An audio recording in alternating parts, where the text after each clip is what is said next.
2022년 10월 2일 주일 예배를 시작하겠습니다. 이 시간 우리의 모임 중에 임하신 하나님을 찬양하며 나아갑시다.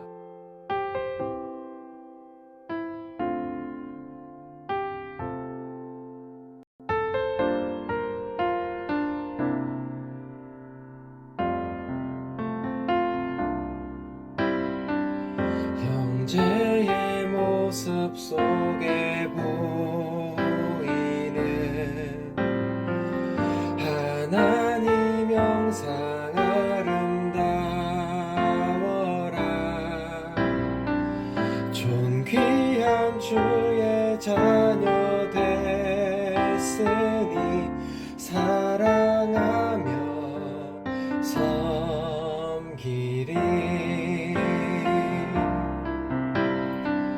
자매의 모습 속에 보이는 하나님 영상 아름다워라. 존귀한 주의 자녀 됐으니 사랑하며 섬기리. 우리의 모임 중에 임하신 하나님 영광 아름다워라. 존귀한 왕이 여기 계시니 사랑하며 섬기리. 사랑하며 섬기리. 우리와 함께 하시는 하나님께 마음과 뜻을 다하여 예배하며 나아갑시다. 하나님은 영이시니 예배하는 자가 영과 진리로 예배할지니라. 전능하사 천지를 만드신 하나님 아버지를 내가 믿사오며 그 외아들 우리 주 예수 그리스도를 믿사오니 이는 성령으로 잉태하사 동정녀 마리아에게 나시고 본디오 빌라도에게 고난을 받으사 십자가에 못 박혀 죽으시고 장사한 지 사흘 만에 죽은 자 가운데서 다시 살아나시며 하늘에 오르사 전능하신 하나님 우편에 앉아 계시다가 저리로서 산자와 죽은 자를 심판하러 오시리라. 성령을 믿사오며 거룩한 공예와 성도가 서로 교통하는 것과 죄를 사하여 주시는 것과 몸이 다시 사는 것과 영원히 사는 것을 믿사옵나이다. 아멘.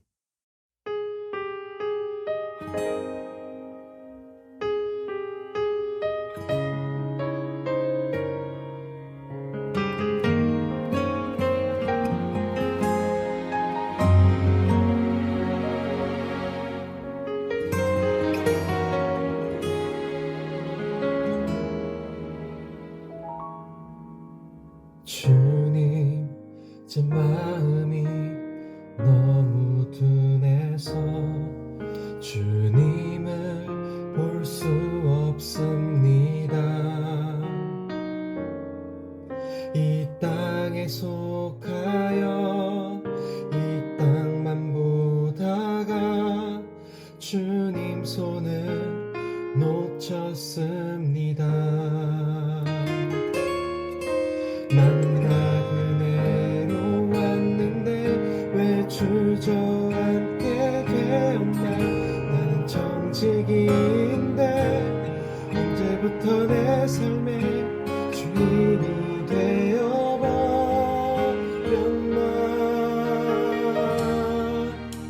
믿음이 없이 기쁘시게 못한 나는 고된 수고도 내 때뿐이라. 믿음이 없어서 무너진 삶의 모든 점 위에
저희에게 평안을 주시는 주님, 저희가 이 시간 드리는 예배를 통해 먼저 하나님께서 영광 받으시고 또 다음으로는 저희에게도 은혜가 있기를 원합니다.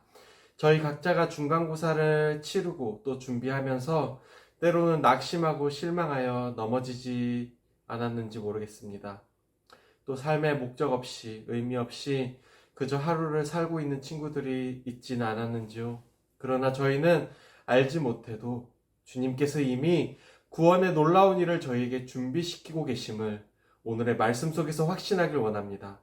때로는 더디 가는 것 같아도 때로는 거꾸로 뒤처지는 것 같아도 능력의 하나님께서 동행하시기에 저희가 평안을 누립니다. 오늘 예배를 통해 한 주를 살아갈 평안을 회복시켜 주시고 믿음으로 살아가게 해주세요. 예수님의 이름으로 기도드립니다. 아멘. 오늘은 야이로의 딸을 살리신 예수님의 이야기를 함께 나눠보려고 해요. 우리 지난주에는 혈루병에 걸린 여인이 예수님의 옷자락을 만지고 병이 나은 이야기를 배웠는데요. 근데 여러분, 혹시 지난주에 그 여인이 혈루병에 몇 년 동안 시달렸는지 기억하는 친구 있나요? 네, 바로 12년 동안 혈루병에 시달렸다고 했어요. 그런데 신기하게도 오늘 등장하는 야이로의 딸이 바로 또 12살이라고 해요. 그러니까 지난주에 등장한 여인이 혈루병에 걸리기 시작했을 즈음이 바로 지금 야이로의 딸이 태어난 그 해이기도 했을 거예요. 혈루병에 걸렸던 여인과 지금 죽어가는 야이로의 딸은 12년이라는 공통점이 있는 거죠. 우선 우리 오늘 성경 본문을 함께 읽어볼게요. 마가복음 5장 21절부터 24절 말씀이에요. 함께 읽어볼까요? 예수께서 배를 타시고 다시 맞은편으로 건너가시니 큰 무리가 그에게로 모이거늘 이에 바닷가에 계시더니 회당장 중에 하나인 야이로라 하는 이가 와서 예수를 보고 발 아래 엎드려 간곡히 구하여 이르되 내 어린 딸이 죽게 되었사오니 오셔서 그 위에 손을 얹으사 그로 구원을 받아 살게 하소서 하거늘 이에 그와 함께 가실새 큰 무리가 따라가며 애워싸 밀더라. 많은 사람들이 예수님께 모여들었어요. 어떻게 기적을 베푸시나 어떻게 병을 고치시나 구경하기 위해서였어요. 그런데 갑자기 야이로라는 사람이 예수님 앞에 나타났어요. 야이로는 회당장이었어요. 당시에 회당장이라는 직책은요, 그 성읍의 지도자 위치에 있는 신분이 꽤 높은 사람이었어요. 그런데 그 회당장이라는 높은 직책인 야이로가 예수님의 발 아래 엎드리고 있는데요. 그 이유는 다름 아닌 죽어가는 자신의 딸을 고쳐달라는 간청을 하기 위해서였어요. 주변에 있던 사람들도 또 제자들도 깜짝 놀랐을 거예요. 그렇게 높은 직책의 사람이 예수님께 단순히 간청하는 것도 아니고 발 아래 엎드려 빌었기 때문이에요. 그만큼 회당장 야이로는 자신의 딸을 사랑했고 그 딸을 고쳐주실 분이 예수님이심을 확신했어요. 확신한 만큼 간절했고 간절한 만큼 엎드리기를 주저하지 않았어요. 신약 성경의 복음서에는 예수님의 병 고친 사건이 많이 등장하는데요. 병 고침을 받아야 하는 병자가 직접 예수님께 만나 병을 고침받는 경우가 대부분이지만 간혹 다른 사람이 대신 예수님께 치료를 요청하는 경우가 있어요. 중풍병자 친구를 천장에서 매달아 내린 친구들이 있었고요. 또 자신의 하인을 고쳐달라고 간청한 백부장이 있었고요. 또 지금은 자신의 딸을 고쳐달라고 엎드리는 회당장 야이로가 있어요. 자신이 아닌 다른 사람의 병 고침을 위해서 예수님을 찾아온 이런 사람들은요, 예수님은 칭찬하셨어요. 그리고 그 믿음을 인정해 주셨어요. 어쩌면 성경에서 이런 경우에는 병 고침의 대상보다도 예수님을 대신 찾아온 사람들에게 집중적인 관심을 보여주는 것 같기도 해요. 우리나라에도 이런 분이 계셔요. 초대 문화부 장관을 지낸 엄청난 지성가인 이어령이라는 분은요, 그렇게 다정한 아버지도 아니었고 심지어 무신론자였다고 하는데요. 자신의 딸이 실명할 위기에 처하자 결국 하나님을 찾으며 신앙을 가지게 되었다고 해요. 물론 그 딸도 그 이후에 기적처럼 병이 나았고요. 우리는 어떤가요? 혹시 가족 중에, 친구 중에, 이웃 중에 정말로 하나님의 도움이 필요한 사람이 있지는 않은가요? 그 사람을 위해서, 상대방을 위해서 하나님께 매달리며 기도할 때 오히려 하나님은 기도하는 여러분을 먼저 아끼시고 만나주실 거예요. 지금 예수님은요, 야이로가 간청하자 야이로를 따라 그 딸이 누워있는 집으로 함께 가고 계시는데요. 그 도중에 바로 지난주에 배운 혈루병 앓던 여인과 만나게 됐던 거예요. 그런데요, 여기서 문제가 생겨요. 우리 마가복음 5장 35절부터 36절 말씀 함께 읽어볼까요? 아직 예수께서 말씀하실 때에 회당장의 집에서 사람들이 와서 회당장에게 이르되 당신의 딸이 죽었나이다. 어찌하여 선생을 더 괴롭게 하나이까? 예수께서 그 하는 말을 곁에서 들으시고 회당장에게 이르시되 두려워하지 말고 믿기만 하라 하시고. 지금 여기 예수님께서 혈루병 걸린 여인이 옷자락을 만지고 치료되자 그 여인을 찾고 또 대화를 이어가느라 시간이 좀 지체되나 봐요. 그런데 그때 회당장의 집에서 사람들이 슬픈 소식을 가지고 나타났어요. 바로 그 딸이 죽었다는 거예요. 예수님을 모시고 가던 회당장 야이로의 마음은 어땠을까요? 저 같은 경우는요, 여러분들도 눈치챘겠지만 성격이 꽤 느린 편이에요. 여유가 있거나 느긋해서가 아니라 그냥 제가 살아가는 시간은 좀 느리게 흘러가는 것 같아요. 그래서 주위 사람들이 답답해 할 때도 있는데요. 제가 결혼해서 살아보니까 저보다 더 느린 사람이 옆에 있더라고요. 특히 같이 외출할 때는 서로 누가 느린가 대결을 하는 것 같아요. 결국 누군가 한 사람은 답답함을 느끼고 이런 말을 하죠. 좀 빨리 가자 라고 말해요. 야이로의 마음이 그렇지 않았을까요? 예수님, 좀 빨리 좀 갑시다. 제 딸이 지금 1시가 급한데 여기서 멈춰 있을 시간이 없어요. 이런 마음이지 않았을까요? 그런데 오늘 말씀 본문에 보니까 회당장 야이로는 아무 말이 없었어요. 그냥 예수님을 기다렸던 것 같아요. 예수님 앞에 엎드려서 간곡히 구하던 그 회당장이 예수님을 조용히 기다릴 수 있었던 이유는 무엇일까요? 바로 이미 예수님과 그가 동행하고 있었기 때문이고요. 이미 예수님을 그가 만났기 때문이에요. 물론 딸이 죽는 일은 너무나 슬프고 두려운 일이에요. 그러나 지금 슬퍼하고 있는 야이로 옆에 예수님이 함께 계셨어요. 그리고 예수님은 야이로에게 두려워하지 말라고 내가 다 알아서 한다고 안심시키셨어요.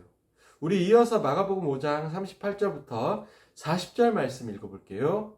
회당장의 집에 함께 가사 떠드는 것과 사람들이 울며 심히 통곡함을 보시고 들어가서 그들에게 이르시되 너희가 어찌하여 떠들며 우느냐? 이 아이가 죽은 것이 아니라 잔다 하시니 그들이 비웃더라. 여기 회당장의 집에 예수님이 도착해 보시니까 사람들이 이미 장례를 치르고 있었어요. 여기서 사람들이 떠들고 통곡했다는 거는요, 슬퍼서 그랬다기보다는 당시에 장례식 문화였어요. 한마디로 야이로의 딸은 완전히 확실히 죽었던 거죠. 그런데 그 죽은 딸을 향해서 예수님은 이 아이가 죽은 게 아니라 자는 것이다 라고 말씀하셨어요. 왜 예수님이 죽은 딸을 향해서 잔다고 표현하셨을까요? 그 이유는 잠든 사람은 언젠가 잠에서 깰 것이기 때문이에요. 육신에서 영원히 떠나버린 딸이었지만 예수님에게는 그건 아무런 문제가 되지 않았어요. 왜냐하면 예수님은 인간을 지으셨고 그 인간의 영혼과 육신을 여전히 다스리시는 하나님이시기 때문이죠. 그러나 사람들은 그런 예수님을 보고 비웃었어요. 아무리 병자들의 병을 고쳐주신다는 예수님이라도 죽은 사람을 살릴 거라고는 상상도 못한 거죠. 그럼에도 예수님은 묵묵히 그분 자신께서 하실 일을 하셨어요. 어떤 행동을 하셨을까요? 40절부터 42절 말씀 읽어볼까요? 예수께서 그들을 다 내보내신 후에 아이의 부모와 또 자기와 함께한 자들을 데리시고 아이 있는 곳에 들어가사 그 아이의 손을 잡고 이르시되 달리다 굼 하시니 번역하면 곧 내가 내게 말하노니 소녀야 일어나라 하심이라. 소녀가 곧 일어나서 걸으니 나이가 12살이라. 사람들이 곧 크게 놀라고 놀라거늘. 예수님은 그 죽은 딸의 손을 잡으셨어요. 아니, 정확히는 시체의 손을 잡은 거예요. 당시 유대사회에서 시체를 만지면 부정하게 된다고 율법으로 정해져 있었어요. 조금 전에는 혈루병 앓는 여인이 율법을 어기고 예수님의 옷자락을 만졌는데 이번에는 예수님이 율법을 어기시고 시체를 만지고 있어요. 예수님은 율법보다 위에 계신 분이시기 때문에, 그리고 또 새로운 하나님의 나라의 법과 질서를 가지고 오신 분이셨기 때문에, 그래서 완전한 평화와 생명을 이 땅에 주러 오셨기 때문에 율법을 초월하여 행동하셨어요. 예수님이 시체의 팔을 붙잡고 소녀야 일어나라 하셨더니 소녀가 일어났어요. 마치 자다가 깬 사람처럼 일어난 거예요. 예수님한테는요, 이미 영혼이 떠난 육신이어도 그것을 다시 살리는 일은 자는 사람을 깨우는 일만큼 어렵지 않은 일이었어요. 당시 주위에 있던 제자들에게 이 일은 굉장한 사건이었어요. 단순히 사람의 병을 고치는 일을 넘어서 죽은 시체를 살렸기 때문이에요. 그런데 마가복음의 저자 마가가 좀 더 확실히 짚고 넘어가는 사실이 하나 더 있어요. 바로 소녀의 나이예요. 여기서 소녀는 12살이라고 마가가 언급하고 있어요. 사실 10이라는 숫자는 성경에서 중요한 의미를 갖고 있는데요. 구약시대에는 이스라엘의 12지파로, 신약시대에는 예수님의 12제자로 나타나곤 했거든요. 그래서 숫자 12는 옛 이스라엘에서 새 이스라엘인 제자 공동체와 예수님의 몸된 교회로 이어지는 거예요. 12년 동안 부정하고 불길했던 혈루병 앓던 여인처럼, 12년 동안 아무 힘없이 죽음을 향해 지내던 야이로의 딸처럼 예수님 당시에 이스라엘이 그렇게 부정하고 불결했고 죽어가고 있었어요. 아니, 교회된 우리는 여전히 엄격한 율법에 비추어 보면 부정하고 불결하고 죽어가고 있어요. 솔직히 우리 자신을 생각해보면 때로는 가망이 없어 보일 때가 있잖아요. 아, 이렇게 살다 죽으면 진짜 내가 천국에 가긴 할까? 내 인생이 하나님과 상관없어지지는 않을까? 이런 걱정 해봤을지 모르겠어요. 그런데요, 이런 염려와 무기력함에 있는 우리를 예수님이 두 팔 끌어 당기시면서 일어나라 라고 깨우실 거예요. 사람들은 우리 보고 너가 뭐 나아지겠어 하면서 비웃겠지만요, 예수님이 우리를 외면하지 않으신다는 기다림의 믿음을 우리가 갖고 있을 때 이미 야이로에게 동행하고 그를 위로하셨던 예수님이 우리 곁에 이미 계신다는 걸 우리가 잊지 않았으면 좋겠어요. 여러분, 예수님이 우리의 별 볼 일 없는 인생을 반드시 깨우세요. 그리고요, 우리가 이 세상에서 살 만큼 살고 나서 죽은 뒤에요, 마찬가지로 다시 깨우실 거예요. 일어나라 하고 깨우실 때 그때는 진짜로 예수님의 얼굴 보는 거예요. 우리의 삶을 일으키시고 우리의 죽은 몸을 새롭게 살리실 예수님과 이미 동행하고 있는 지금부터 믿음을 잘 지켜나가는 우리가 되기를 이 시간 축복합니다. 제가 잠깐 기도하면서 설교를 마칠게요. 예수님, 저희를 일으켜주세요. 저희 스스로는 저희의 삶을 제대로 가누기 힘들 때가 많습니다. 꿈과 계획이 허무하게 무너질 때가 많습니다. 예수님의 일하심이 눈에 보이지 않아서 인내하지 못하고 불평할 때가 많습니다. 그래도 여전히 일하시며 저희에게 평안과 부활을 약속하시는 주님을 이 시간 다시 신뢰하길 원합니다.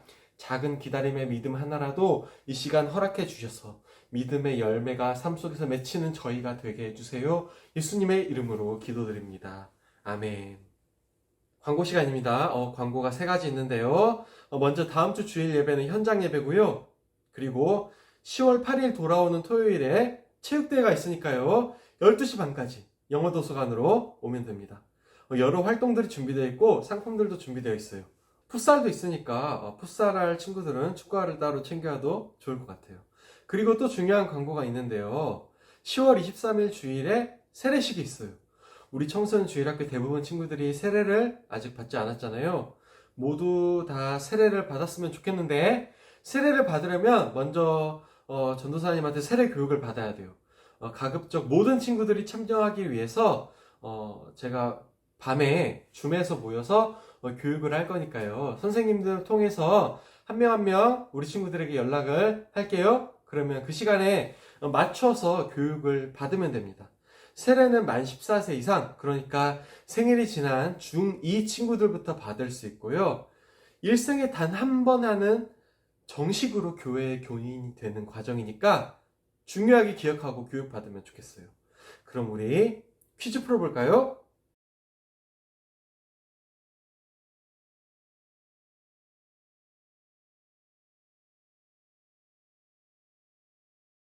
퀴즈 정답을 저에게 보내주세요. 그러면 주기도문으로 예배를 마치겠습니다.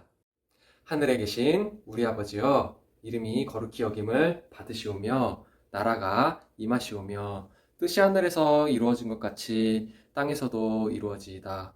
오늘 우리에게 일용할 양식을 주시옵고 우리가 우리에게 죄 지은 자를 사하여 준 것 같이 우리의 죄를 사하여 주시옵고 우리를 시험에 들게 하지 마시옵고 다만 악에서 구하시옵소서. 나라와 권세와 영광이 아버지께 영원히 있사옵나이다. 아멘.